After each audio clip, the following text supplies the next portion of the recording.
Hello everyone, my name is Maya Taylor and welcome to the Sneaky Shrink podcast, where I will be discussing the current issue of shrinkflation and the legislative action being taken to prevent and put a stop to shrinkflation.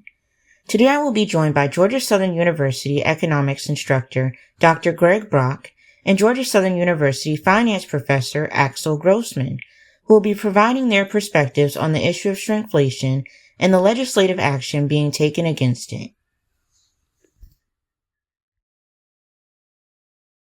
Let's begin the discussion by learning what shrinkflation is.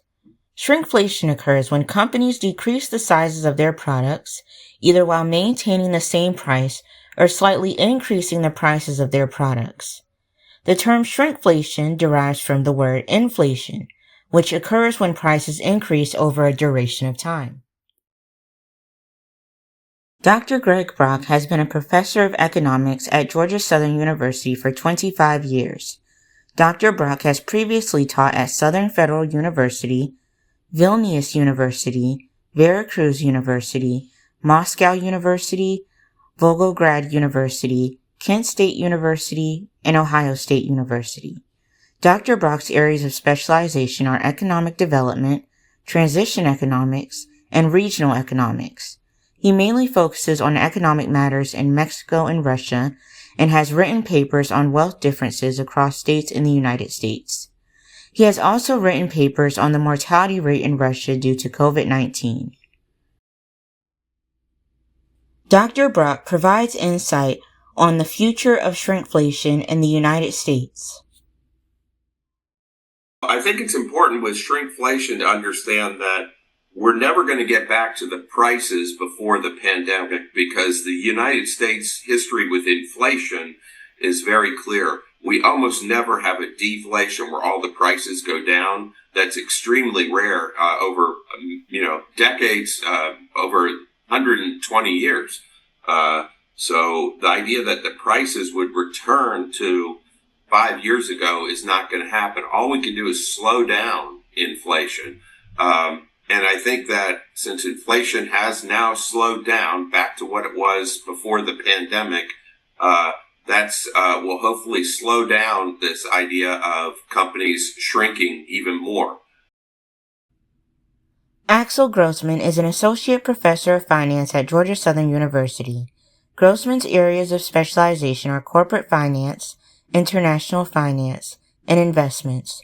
Grossman has published many articles on his areas of specializations in finance and has won several awards for his academic contributions to Georgia Southern University. Grossman completed his PhD in finance at the University of Texas Pan American and holds an MBA from the University of Texas Pan American. Grossman is also a citizen of Germany, where he obtained a Bachelor's of Engineering degree while attending the University of Applied Sciences. According to the European Union Economy and Finance website, in Germany, inflation has stood at 2.4% since October 2024, which shows a decrease in the inflation rate from October 2022, which was 11.6%. Professor Grossman gives us some insight into the economy in Germany and why this is happening.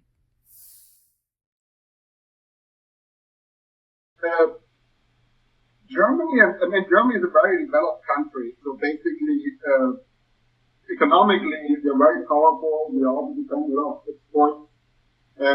But several things have impacted Germany lately. For example, the war, Russia against Ukraine.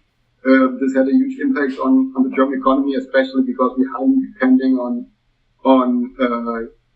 were depending very much on gas from Russia. We don't have not much gas or oil in Germany, so our energy policy depends highly on importing those things. So that has put a big strain on the German economy.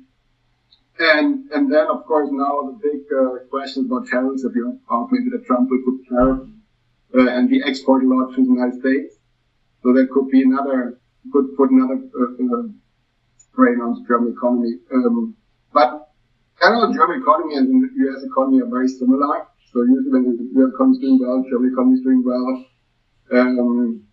But both economies have done since COVID have recovered significantly.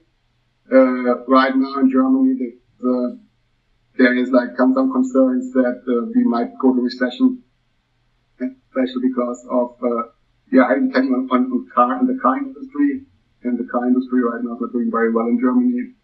So there are some, I would say, clouds at the horizon that we might go to recession, or Germany might go to recession. But I don't know yet.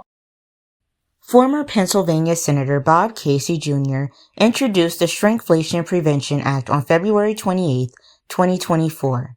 The bill aims to hold big corporations accountable for practicing shrinkflation and price gouging and put money back in the pockets of American families. Dr. Brock shares his perspective on this legislation. But my reaction to that would be, I haven't read the bill, but I would suspect that you could again use the Better Business Bureau or other consumer advocacy groups to go after the big corporations that he's talking about in that bill. But clearly the voters of Pennsylvania, as good as that bill might have been, did not respond by saying, oh, great, we support that. We're going to support the senator that put that out.